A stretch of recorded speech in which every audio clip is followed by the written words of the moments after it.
এবারের ভোটে আপনাকে মানুষ কেন বেছে নেবে? 2011 থেকেই উন্নয়ন শুরু হয়েছে, যখন থেকে মামাটি মানুষের সরকার চলছে, এবং 2021 বিধানসভা নির্বাচনের পরেই এই সিট আমরা মমতা বন্দ্যোপাধ্যায়কে উপহার দিই। এবং তারপর থেকে যেভাবে উন্নয়ন আরও ত্বরান্বিত হয়েছে, মানুষের যে ডেভেলপমেন্টের কাজ দীর্ঘদিন বাকি ছিল, সেই ডেভেলপমেন্টের কাজ অনেকটাই আমরা করতে পেরেছি। আরও অনেক কাজ বাকি আছে, সেগুলো নিশ্চয়ই আমরা আগামী দিনে বাগুনি বিধানসভা মানুষের স্বার্থে করব। মানুষ নতুন প্রজন্মকে চাইছে, যারা দৌড়ঝাঁপ করতে পারবে। যুব লোককে চাইছে মানুষ। মানুষ চাইছে মসজিদের ডেভেলপমেন্ট হোক এখানে। এসআইআর কি শাসকের পক্ষে যাবে নাকি বিরোধীদের পক্ষে যাবে? এসআইয়ের ইস্যুতে আপনারা দেখেছেন, সারা বাংলায় যেভাবে সাধারণ মানুষকে রাস্তায় দাঁড়াতে হয়েছে, লাইনে দাঁড়াতে হয়েছে, মানুষের হয়রানি হয়েছে। এটা আরও ভালোভাবে হলে ভালো হতো, কারণ এর ফলে মানুষের অনেক হয়রানি হয়েছে। মানুষ বুঝতে পেরেছেন যে কেন্দ্রীয় সরকার যেমন বিভিন্ন ইস্যু নিয়ে সবসময় বঞ্চিত করেছে। আজ আমরা দেখেছি একটা ছোট্ট ব্যাপার নিয়ে, বিশেষ করে এসআইআর নিয়ে যেভাবে সাধারণ মানুষকে হয়রানির শিকার হতে হয়েছে, সেটা নিশ্চয়ই আমরা মানুষের কাছে বোঝাতে পেরেছি। লড়াই কিন্তু আমাদের দিদি করেছেন। এসআইআর ইস্যু নিয়ে মমতা বন্দ্যোপাধ্যায়ের নেতৃত্বে যে লড়াই, সেই লড়াই আপনারা দেখেছেন, যাতে কোনো মানুষ ন্যায্য যারা ভোটের অধিকার, কোনো মানুষ যাতে ভোট অধিকার থেকে তারা বঞ্চিত না হন, সেই ব্যাপারে আমাদের একমাত্র দিদি এবং অভিষেক বন্দ্যোপাধ্যায় লড়াই করেছেন। তৃণমূল কংগ্রেসই লড়াই করেছে। তাই এই লড়াই মানুষ আমাদের পক্ষেই আছে। এটা সাংবিধানিক প্রক্রিয়া ভারতবর্ষে। সেই সাংবিধানিক প্রক্রিয়ার মাধ্যমে পশ্চিমবাংলাতে যে এসআইআর হয়েছে, ভোটার লিস্টের শুদ্ধিকরণ হয়েছে। যারা ভুয়ো ভোটার, সেই ভুয়ো ভোটারদেরকে নির্বাচন কমিশন বাদ দেওয়ার ব্যবস্থা করেছে। এবং সেই ভুয়ো ভোটার লম্বা সময় ধরে বামফ্রন্টের কবজাতে ছিল, 15 বছর ধরে তৃণমূলের কবজাতে ছিল। আশা করি এই ভুয়ো ভোটার বাতিল হলে শাসক দলের ক্ষতি তো হবেই, যেহেতু ওদের যে ভোট ব্যাংক যারা ভুয়ো ভোটার ছিল বাইরের থেকে, তারা বাদ গেলে তো তাদের ক্ষতি আছে। সেক্ষেত্রে স্বচ্ছ নির্বাচন হবে। যারা পশ্চিমবঙ্গের বাসী তারা সেই নির্বাচনে অংশগ্রহণ করবে। আর অংশগ্রহণ করে আমার মনে হচ্ছে আমাদের কোথাও না কোথাও স্বচ্ছ নির্বাচন হলে পশ্চিমবাংলায় স্বচ্ছ নির্বাচনের জন্য আমাদের লাভ হবে। আপনার বিপক্ষ দলের দুর্বলতা কোথায়? দেখুন, উন্নয়ন বলে কিছুই হয়নি।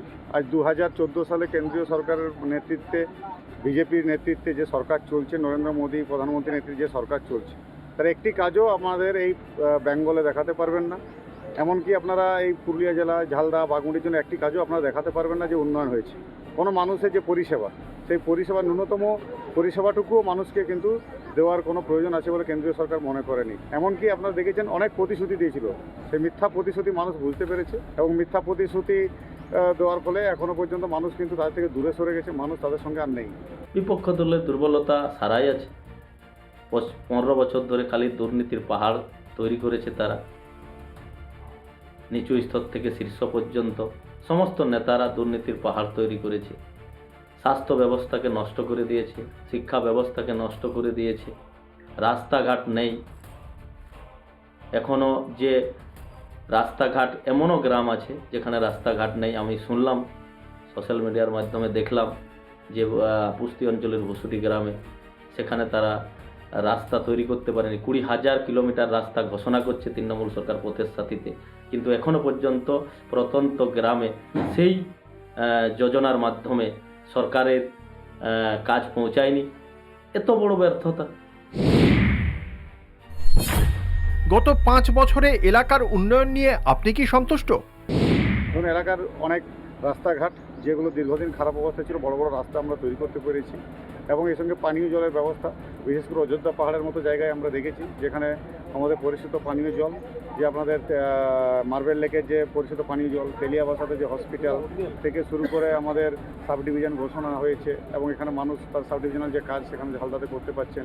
এবং আমাদের কলমা থেকে, হেঁসাহাতু থেকে, আমাদের নাওয়াডি অঞ্চলে মাঘাদড়পা থেকে পুস্তি, প্রত্যেকটা জায়গাতে ঝালদা ব্লকের অনেক জায়গায় রাস্তা হয়েছে। পথশ্রী রাস্তাশ্রীর মধ্যে এমন কোনো এলাকা নেই, এমন কোনো গ্রাম নেই যেখানে রাস্তা হয়নি। পাড়ায় সমাজের মধ্যে প্রত্যেকটা বুথে 10 লাখ টাকা করে দেওয়া আছে এলাকার লোকাল এলাকার ডেভেলপমেন্টের জন্য। এমনকি লক্ষ্মীর ভাণ্ডারে যে 1,500 টাকা, 1700 টাকা, আজ বেকার ভাইদের জন্য যুবসাথী প্রকল্প, আজ কৃষক বন্ধুদের জন্য কৃষক বন্ধু প্রকল্প থেকে শুরু করে কন্যাশ্রী উপস্থিত আছেই। এলাকার উন্নয়নে কি আপনি সন্তুষ্ট? না, একদম সন্তুষ্ট না।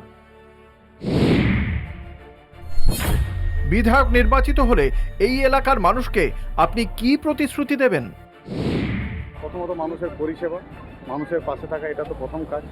এবং আরও কিছু কিছু জায়গায় আরও কিছু ডেভেলপমেন্টের কাজ যেখানে বাকি আছে, আরও বেশি উন্নত পরিষেবা যাতে মানুষ পায় সে ব্যাপারে আমরা নজর দেবো।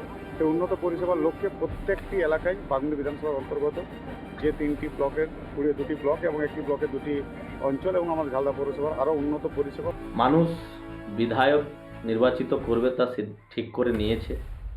মোদিজির ডবল ইঞ্জিনের সরকার তৈরি করার জন্য সিদ্ধান্ত নিয়েছে মানুষ। সেই ডবল ইঞ্জিনের যে সুফল, সেই সুফল বাগমুন্ডিবাসী পাবে এবং আমরা চাই যে বাগমুন্ডিবাসীর মানুষ সুখে শান্তিতে থাকুক। বাগমুন্ডির মানুষকে, এই এলাকার মানুষকে বাইরের রাজ্যে ট্রিটমেন্টের জন্য না যেতে হয়, সেটার ব্যবস্থা কিভাবে করা যায় ভাবনা চিন্তা বিষয় রয়েছে।